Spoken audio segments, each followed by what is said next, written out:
The idea of factions. Oh yeah, isn't that nice? Yeah, we've been having fun with it. Yeah, it's been cool. You know, we're just trying to give like more stakes, kind of add more texture to Pickems. So it's been fun. Watch party with Tarik if possible. That would be dope. That would be dope. But yeah, Tarik's watch party is a lot better and funnier than mine. With Sliggy, nice. I'd love to see you guys with you with Sliggy. Your guys' vibes fit. Look, I think walkouts here are better than the beginning of the tournament, but I think honestly a lot of it is just a product of the venue setup. Like they don't have a lot of like the walkway so short. You know, it's hard to make it. You need to let it play a little bit more for it to be more hype. But I think we've done the best we can in the venue. My biggest complaint about the stage is that its floor doesn't look as good as the previous events. It's the thing that's the most visible as a viewer. That's fair. That is true. Yeah. We definitely went for you know, super kind of industrial look, which is a lot more bare bones, so I get it. It doesn't have the flashy spark lit up and whatnot. Can you expect Masters Belarus launch one day? That would be sick, but you know, it'd probably not be a very good look with it. It was so biased. Still accounting for multiple angles, and it comes down to this game of timings again. The shot call thing is so cool. How long did that discussion implement take? It took a long time, I'll be honest. It took us a while. Anyway, one of the big reasons yeah, but it took a while. It took a while. Look, yeah, the watch experience for esports has been like very similar, right? For many years, it's like it's a 16:9 video player in a chat, which is awesome. But you know, we've for a long time dreaming of doing more, and this is a lot of these B execs as they're going for now. Step in Obviously, there's no one home here though. Leo, the new visa policies in the US for you. Yeah, look, you know, not just in the US, but visas worldwide are getting harder and harder, unfortunately. You know, because of the geopolitics and things developing. It doesn't make our lives easier, it doesn't make teams' lives easier. It's been a challenge for sure. I had a question. Why is there a change in map pool heading into a tournament? Look, we always try to line up the big changes at the end of every tournament, right? That's when we drop a new map or a new agent, you know? It's like it's not uncommon for us to announce something new at the finals weekend. But then in between other blocks of tournaments, we need to do smaller changes. And a map pool change is a smaller change compared to launching a whole new map. Because look, we don't make changes just for esports, right? We make changes for the entire game, including everyday players, and going like 3 months at a time without any changes, you know, just makes the game feel stale. You need to keep things fresh, and so we try to line up big changes, small changes, but we always give players, I mean most of the time, we have broken this rule before, about 15 days, 2 weeks whenever we make a change, so they have enough time to prepare, and of course everyone's given the same amount of time, so you know, it's fair game. Oh my god, that garden.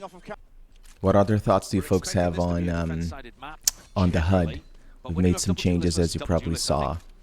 Anything else we're missing? I've heard a couple of good things. Of course, the, you know, can we add KDA to player cards is a big one. And the other one that I heard, which was interesting, was the skull, just to show the top fragger at any point in time, which is also a cool idea. Do you communicate a lot with VCL? I'm assuming that's Valorant Challengers, right? Regions, and continue working on pathways to pro level? Absolutely, absolutely. We talk about all of, you know, Challengers and how it connects every single day.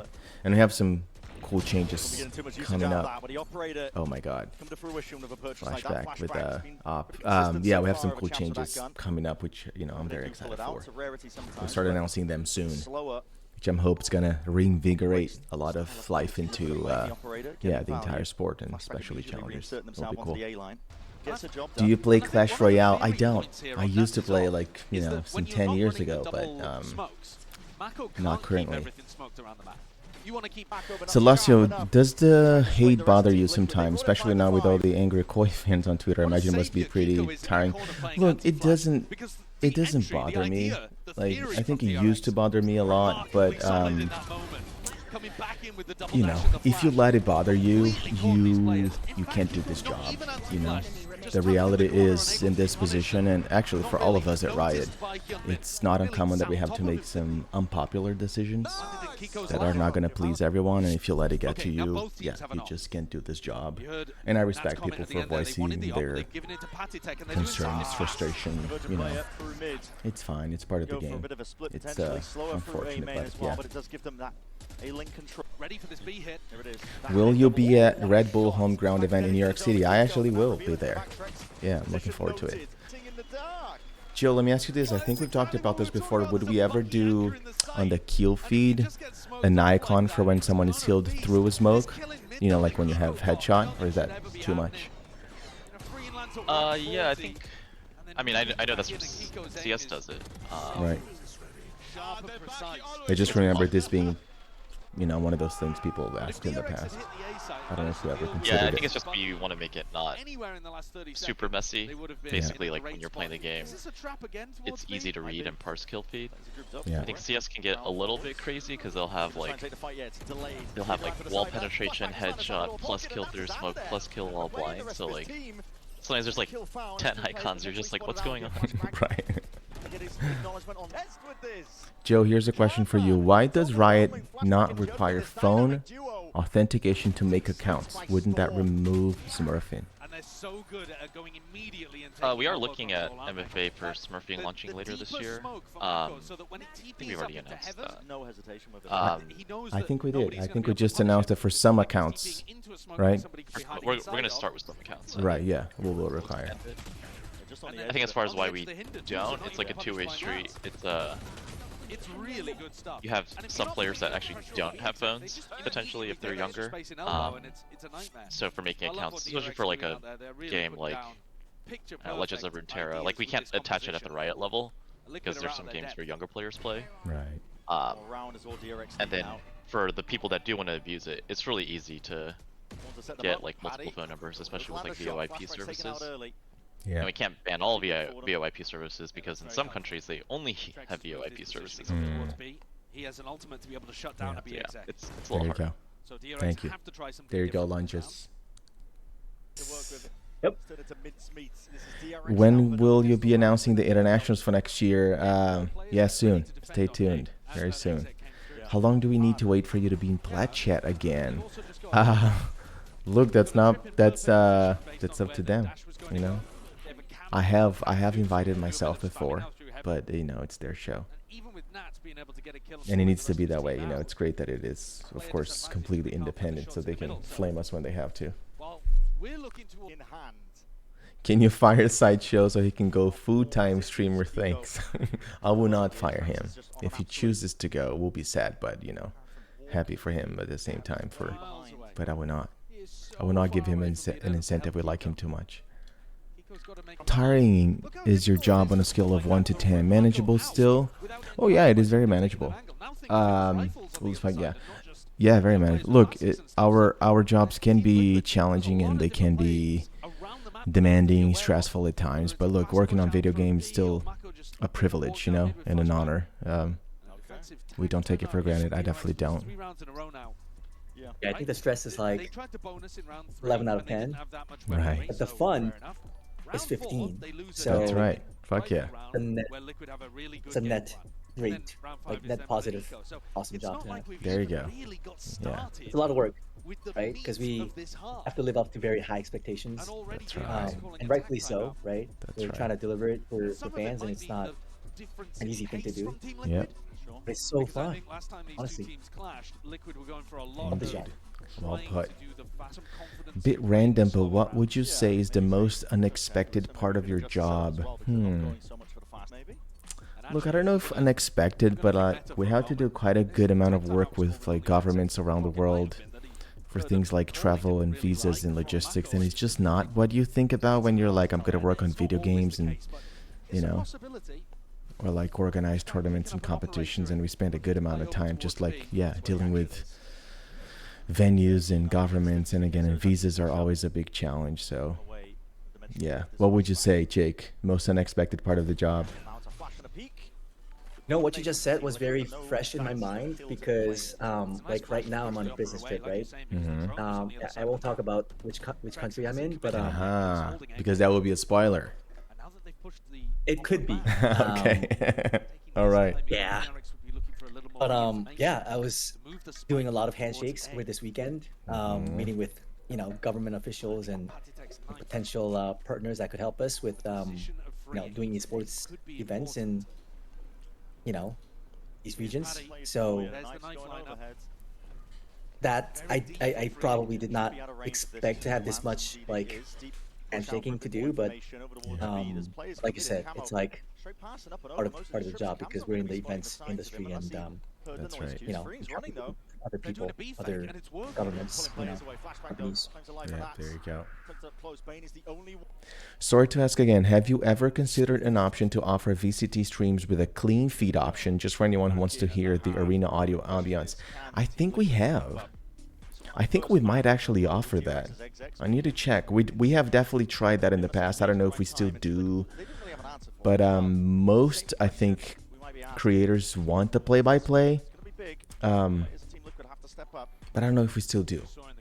But we definitely have debated and tried that in the past. Lock-in would have been a money drain event for sure, I think. I mean, if we're being honest, all of them are. We don't. I think we've talked about this before. We don't make money with esports. It's a huge investment for us. Have you, people managing esports, considering to be more open for different TOs to host way more tournaments during off-season and to add more open qualifiers through Premier third-party? Yes. The answer is yes. We've definitely debated that. It's yeah, something that we've been talking a lot about. That's for sure. We already have a good amount in the off-season, but we definitely want to do more, and better integrated in the season. So, yeah, big, very, very much top of mind for us. Have there been any thought into having a mix of online and on-stage matches to potentially add more VCT regional matches? We have definitely debated that. Yeah, we'll look at every possible tool. It's just online is just, it's not impossible, of course, but it just comes with a lot of challenges.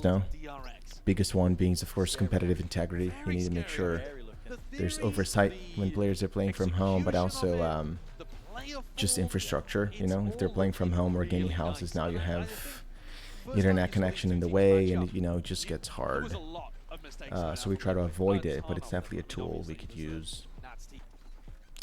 What are your thoughts on Ohnpixel CS2 co-streaming for champs? We love it. Alright, the way he pronounces it, I don't think he's just gonna who me, bro. Co-streaming for champs. We love it. Yeah. Oh! He's very welcome. Everyone is welcome. I know people love to play with, like this Valorant Counter-Strike thing, but dude, there's nothing but love and respect for this. Guys, who's actually mad at stuff like this, bro? Because I swear there's so many people out there that want to hate on everything that Valo produces, on the community, on this, that. And then look at this guy, bro. Just a wholesome dude, bro. Entire Counter-Strike scene for organizers and players and creators, and people move back and forth between both titles, and we're very much cool with that. Very honored that guys, if this is a lot of fun, if the streams are gonna be fun, I don't know, bro. I wouldn't be against a once in a year. It is the biggest event of the year, though. They only have one of them. It's only the Champions one, right? Since we have replays, could you make available a replay for at least Champions Final, so many missed moments that we can watch on VOD? Look, it won't be available for this Champs, but this was always meant as the launch version of replays, Yeah, I think there was a lot of reaction as if like, oh, it's missing X, Y, and Z. But yeah, this is just the launch version, so there's a lot more we plan to do with it in the future. I think we already said publicly that we are doing custom games, doing tournament realm pro games. It's it's a little different, but again, this is just a launch version of it. You know what? I think I'm gonna try to squeeze. A game of 2x in between maps. Let's see. Let me grab my stuff 1 second. I bought this beautiful pad at Evo that I really like. Here you go. Isn't it beautiful? It's from what are they called? I think it's Punk Workshops. I think, and I bought some, you know, some levers and whatnot. So let's see if we can get a game in real quick. When replays full release, will there be an option to turn them off for custom since I think leaking strats to other teams with replays would be even easier? Yeah, look, this whole thing is a little tricky because the reality is most teams and pros do not want replays for that exact reason. They don't want their strats leaked. It's not why we didn't do it at launch, to be clear, and we might do it despite them not wanting it, but you know, we got to be careful. I think when we're talking about a public match like this one, then I think the argument, you know, it makes no sense because, of course, you just have to assume that your strats are public when you bring it to a real VCT game, right? Because the observers can be pointing to you know, your play at any point in time. But then scrims is a little trickier, and then again, it depends if people are screaming on Tournament Realm or just custom matches on live. So we'll see. We'll see. But yeah, but that is a fair option. I don't know if we could make it one-sided, because to make it one-sided, you would have to take away free cam, right? Which is like just allows you to fly around, and then at that point, it's you're kind of taking a lot of the value away from the replays, but we'll see. I think for teams that do want those one-sided replays, being able to have them without free cam is a worth compromise. And just have this be a toggle. So if teams want, replays can be toggle two-sided or one-sided depending on it. Yeah, I think that might be a solution. We'll definitely put some thought into it. Hi everybody, I'm Bill. Bill Pan. I work with Leo on the global VCT team.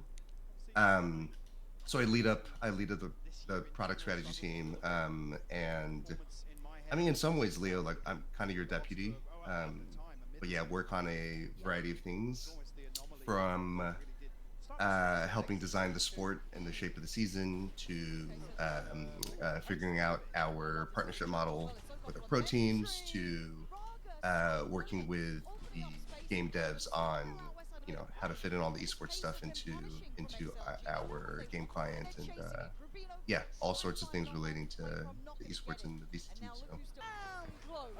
Gun bodies are the only form of player expression applied to skins. Do you see the possibility of expanding this with other forms of customization, such as official team sprays or even player names, as is the case in CS? So we do sprays, right? We have sprays with each capsule with the team logo.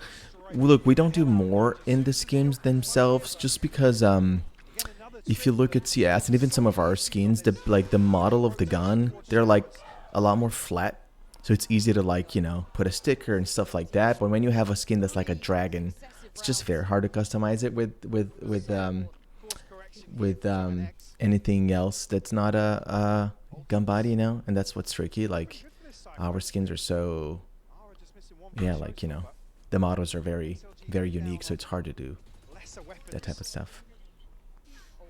Yeah, we'll say to that question, like,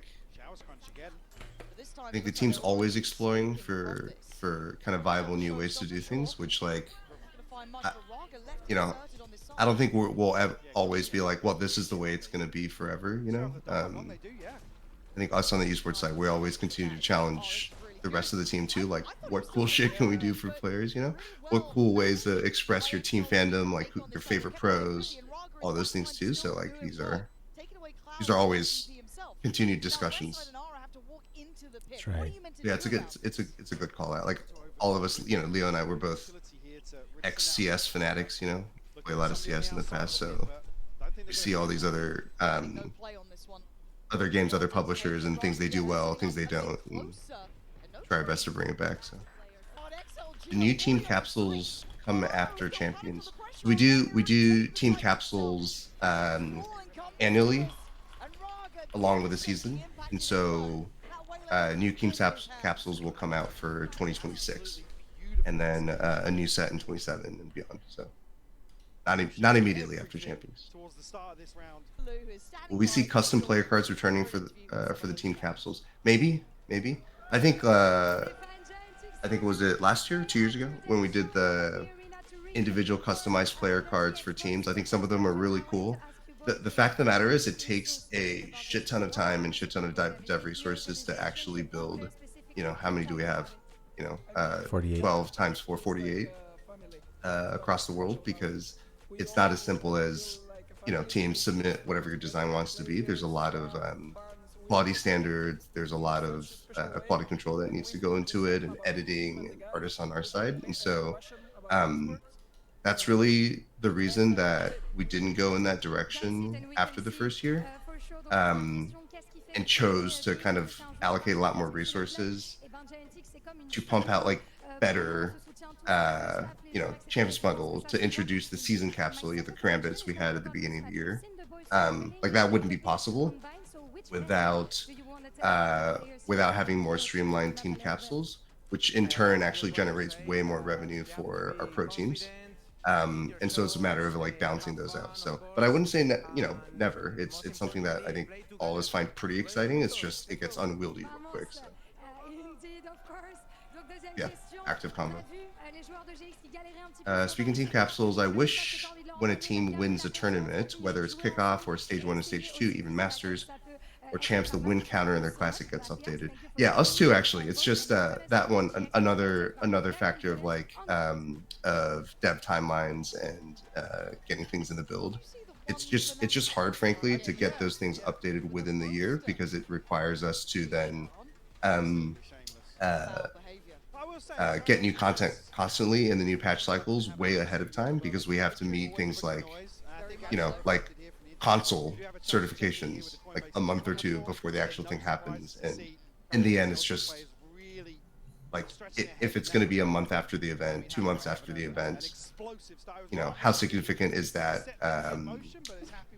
value add compared to the resources need to get there? So that's another trade-off thing, right? It's like we had infinite time, infinite money, infinite developers working on it, then yeah, it would be great. But yeah, again, look, fact of the matter, I don't know, Leo, what your take is on that. Yeah, look, the thing about that one is, I think, look, we all like variety, right? But the thing is, those two guns, those two weapons are the most utilized in game, but like by far. Even if we go to like an operator, it doesn't come close, right, to the popularity of those two. And if we want to give teams a good amount of money out of digital goods, those two weapons are, again, by far the best. So it's a tricky balance between something new and fresh, but also that we know will give teams a good, because Valve has like a really strong economy for teams, and a lot of it is thanks to the Champs collection. So it's a little tricky. Do you ever do something like League? The winning champions team could have a skin.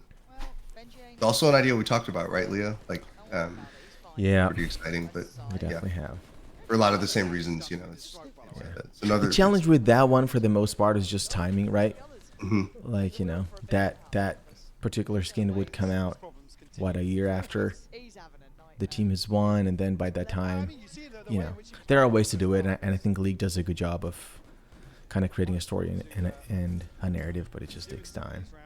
Usually for our events, like we can all probably tell, like we try to spread out our events geographically, so we can have folks in all regions have a chance to have masters or champs in their home territory, or better yet, like within the time zone that is reasonable for you to watch. And so we'll try to like go to Pacific, somewhere in Asia, at least once a year. We'll try to be in the Americas once a year, and then Europe once a year. And it's not a hard and fast rule, but that's something we try to do.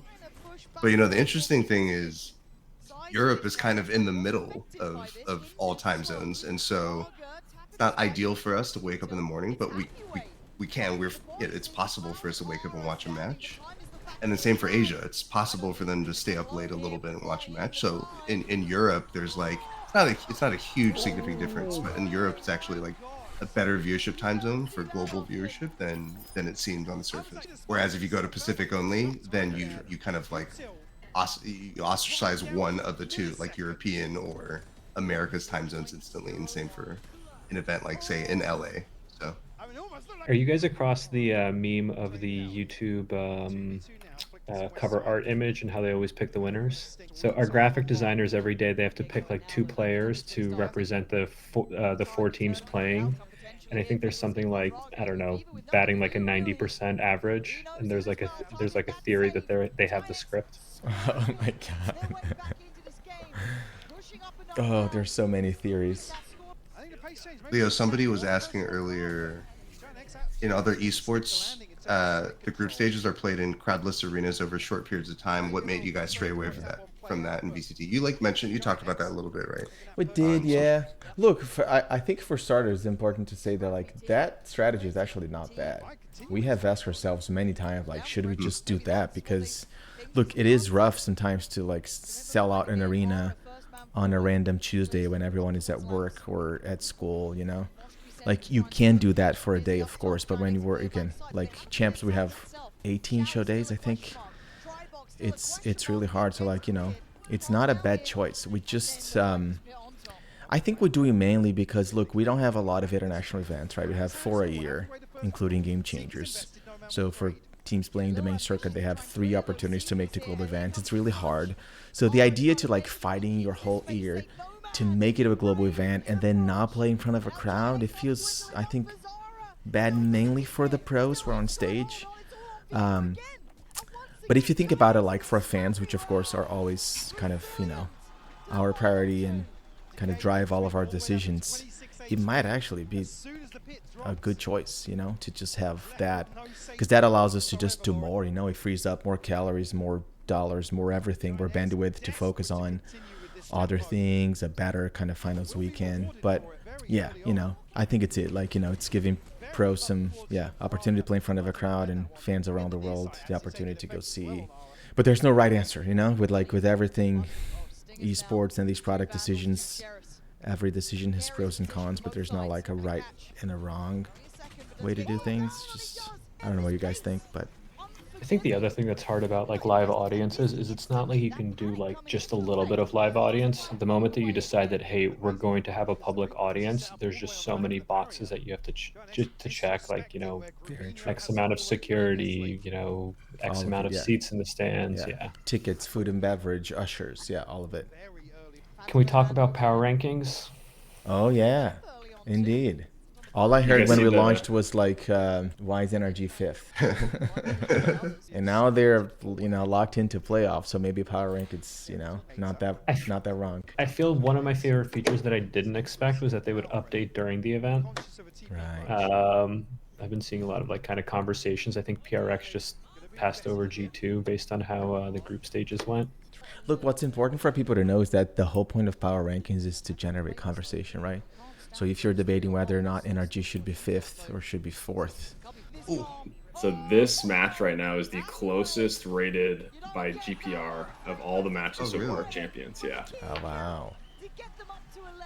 And GPR has been doing above 50% picking the right team so far. So pretty cool to see that. That is cool.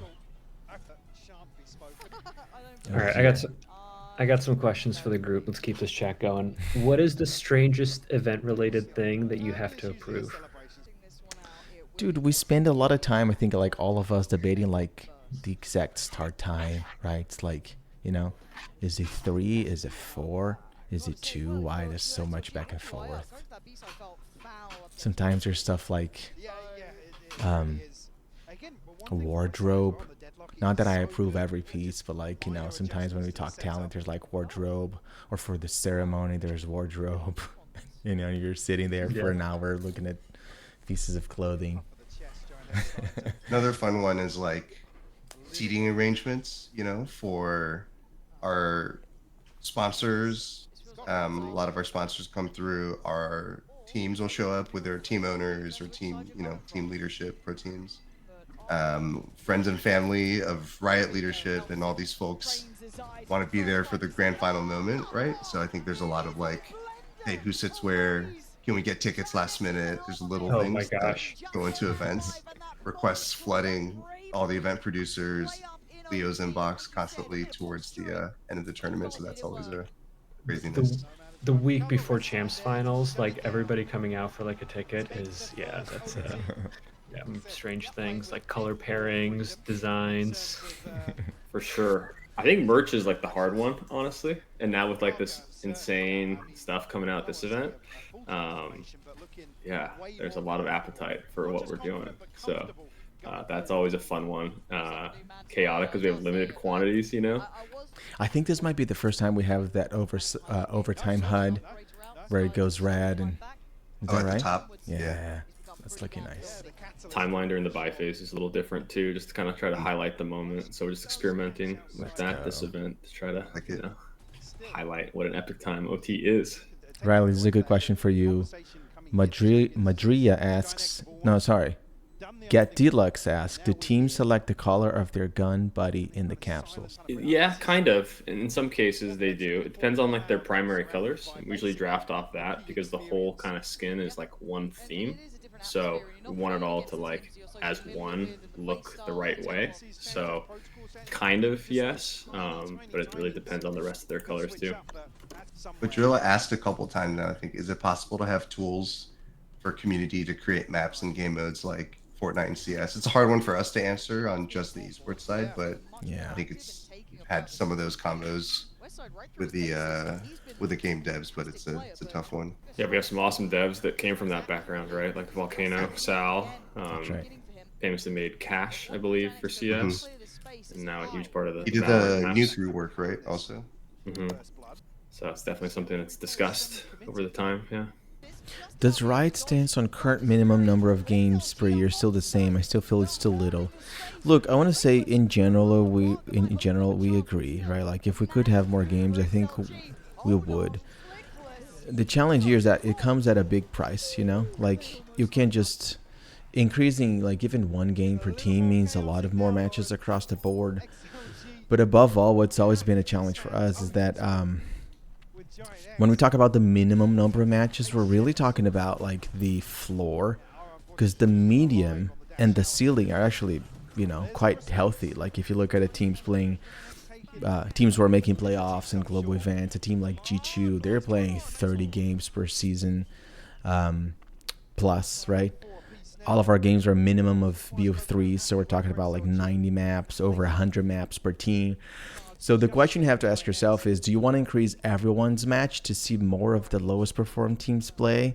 And that's the challenge. Like the more calories you put into that, the less you're putting into seeing the best performing teams play. And it's always this debate of like where to put your calories. Look, but again, like it's not wrong. I think we all would want more matches, but yeah, the best performing teams, even the second to best, are playing a very healthy amount of matches.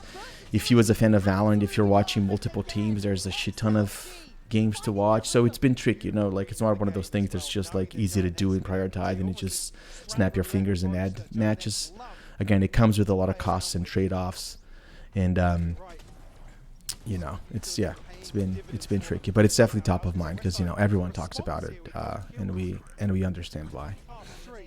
I think, yeah, I see here Gloombite saying, I think the VCT is perfect, the format is perfect. I just think there should be more third-party events mid-season. That's part of how we plan on tackling this issue. It's like just giving more opportunity for matches, but not everything needs to be the official VCT circuit, everything produced by us. That's probably the smartest way to address the challenge. And also Zerastex. Personally, I'd rather want a full round robin league so that every team plays each other at least once in a year. Yeah, like so these are, I think this is a great debate in chat because this is the same debate we have, you know, on our team all the time. Pros and cons to everything, right? And to Leo's point, it's just hard to take only dubs across the board. So like single round robin, great for getting all the matchups, so you know you can guarantee like rivalry matchups and you know scheduling ahead of time, so you can like plan events and activations, and assets, and teams can host watch parties and plan that ahead of time. But at the same time, it's like less exciting than a tournament structure, you know, bracket structure. But with a bracket structure, you're going to have less minimum games for the teams that don't perform. So everything's a trade-off, and yeah, a lot of different preferences depending on who you ask. Because right now, like the minimum we have, I'm looking at our doc, is like 12, and the max is 32, so almost triple. You know, the best teams are playing almost triple the matches that the teams that maybe aren't winning as much are playing. So, and then to Leo's point, like middle of the pack is getting around 20, so pretty good there. But yeah, it's a tough drop off for those bottom teams that we talk about all the time. Yeah, look, we even expanded playoffs to 8 teams, right? So now we're talking about really 2/3 of each league playing more than the minimum. So like the bare minimum, the 12, we're really talking about 4 teams per league or less. So yeah, that's why again it's hard to. It's like you're doing something that affects everything and everyone for the benefit of the bottom 4-ish teams in each league. Again, it's just a hard trade-off. But I think again, none of us say that like to disconsider the point. It's very valid and something we have debated a lot. Love to see a group stage where winners go straight to Masters, Champs, and the rest of the teams and play some sort of LCQ. I do want to announce to the chat that we have the #1 LCQ fan in the world here today with us. We do. Bill Pan. Bill Pan. He is here with us. Yeah. I love a good LCQ. Yeah. It's just, there's again, like trade-offs with it. LCQ, probably super exciting, super high stakes. Some fans like me really like it. But at the same time, it's like, we probably don't get to see our top teams there, right? Because you have the top teams that, for the most part, fans are more excited about, just not present at an event. And it's for consideration, It's like, if Sentinels, PRX, EDG, these teams aren't even at the event, like, are we losing a big portion of the fan base? When we do, like, a road show, so let's say VCT Pacific takes their Stage 1 playoffs on the road to Japan, Indonesia, whatever. LCQ after that event would feel anticlimactic, right? So you kind of want to end a regular season with a peak at a location for the final day, grand finals, to crown a winner. And fitting in an LCQ from a storyline perspective is a little tougher, but yeah, I quite like LCQs in general. So yeah, I have a lot of discussions on that. What are your thoughts on upwards mobility in the VCT? We have seen recently more tier 2 players in VCT overall coming up and getting signed by orgs. Do you think this is enough, or do you think there's other things that still need to be addressed to remedy the decline in grassroots competition? I think it's a great question. Like, love to hear how y'all are thinking about it too. But I think that's actually one of the areas we spend a lot of time discussing. And I think first and foremost, like, it can get better and probably should get better in a few areas.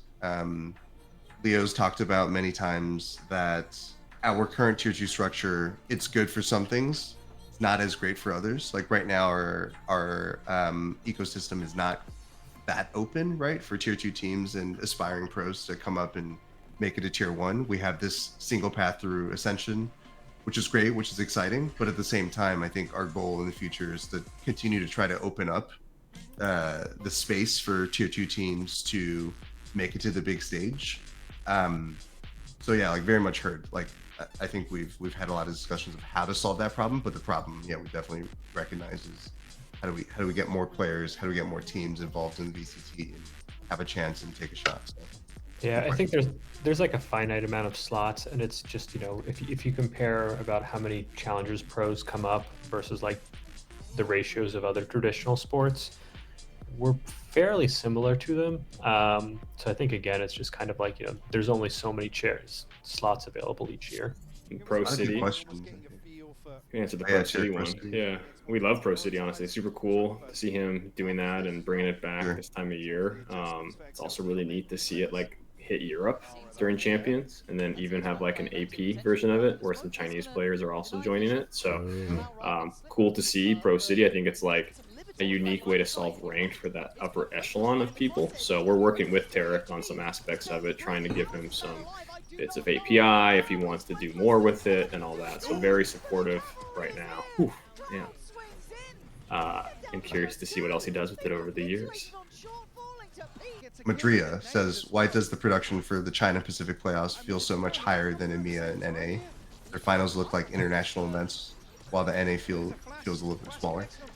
I think it's a good question. I think first and foremost, we all got to recognize that it's just a lot cheaper, frankly, to do productions out there. So they're able to stretch their dollars a bit more for the events.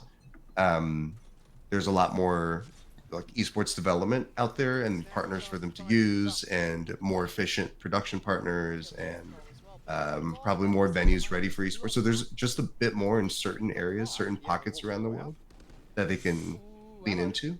I think that's probably first and foremost how I'm looking at it. I think the other thing too is just like population density. It's like in the US we have like the 3 big cities are LA, Chicago, New York, and I think in China there are 40 cities of that size or larger. Truth is though, like we just haven't done road shows in America's Enemy, right? So like, you know, it's just like you're comparing a studio with an event, and of course the event will be bigger. So that's the big difference. Is the 1v1 HUD automatic, or does the observer has to toggle it? It has to be toggled, but it's not the observers doing it. It's the same graphics operator from the other parts of the HUD. So there's like a toggle on the back end that is like, will 1v1 happen if there's a 1v1 moment, and that can be toggled on or off. Otherwise, if it's on, it's just automatic. So we're toying with the best ways to do that and the best moments to have 1v1 take effect. But I think so far it's been fun to see some of the moments highlighted by it. Sure. What's tricky with it being fully automatic is that sometimes you can have a 1v1 situation for like a second, right? And it's just this weird, like the HUD will flick to the 1v1 and back. It's so it kind of, yeah, has to be toggled. What's the thought surrounding an agent pick and ban system? Question. I feel like we get that every month. We do. I think some of it just depends, right, on, like, first and foremost, do we have enough agents in the game to warrant a pick ban system? That's right. But I think eventually it's almost inevitable to at least explore, right, at some point. That's right. Yeah, bans are tough in Val too, because like unlike League, there's more than one map, so you have to practice an agent on every single map. So it's something we are very careful with when we talk about it. That's exactly right.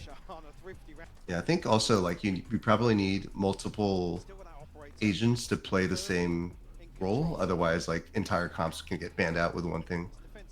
Like Viper is a good example. I feel like if there's no Viper, like half the comps in the game right now would just instantly go out the window. Yeah. Are we considering unvaulting any old esports skins at some point? Have we talked about that at all? We're not at the moment. Not in. 21 Vandal still gets so much run. It's crazy. Like you see it all the I time. don't know if you saw it on the socials. Like we pulled all the players, pulled the teams. Some entire teams like my favorite skin or my favorite champ skin or esports skin. 21 Vandal. It's just like kind of die for you, right? Like I think a good amount of it is like at this point nostalgia. I think both things are incredibly good, but it's, you know, it's like it's the uniqueness and the rarity and the nostalgia, and then the fact that these things are really good. But it's like it's like the low fidelity League of Legends skins from beta, right? Or you know, examples like I buy power stickers in CS. Yeah. All right, gents, I'm gonna go hunt up some food. This was fun. This was awesome. Thank you. I'll see you all in a couple days. Sounds good. Yeah. Thanks for hosting, Leo. Good stuff, man. Yeah. Yeah. All right, this was fun. Yeah, thank you all for coming. We'll plan for more of these in the future. Sir, it's great. Cheers. Thanks, this chat. is awesome. Thanks, everybody. I felt like question and engagement was super good. Like It was people were really asking great nice. questions. Yeah, it was really nice. You were all very kind and, you know, really good questions, very insightful. We got, you know, good suggestions, recommendations for Paris. It was great. Yeah. Thanks Definitely a lot. continue to hit us up. Like we're, as you can tell, like we're super open to feedback and ideas and stuff. So we're That's right. always watching and listening. So. That's right. All right. All right. We appreciate you all. everybody.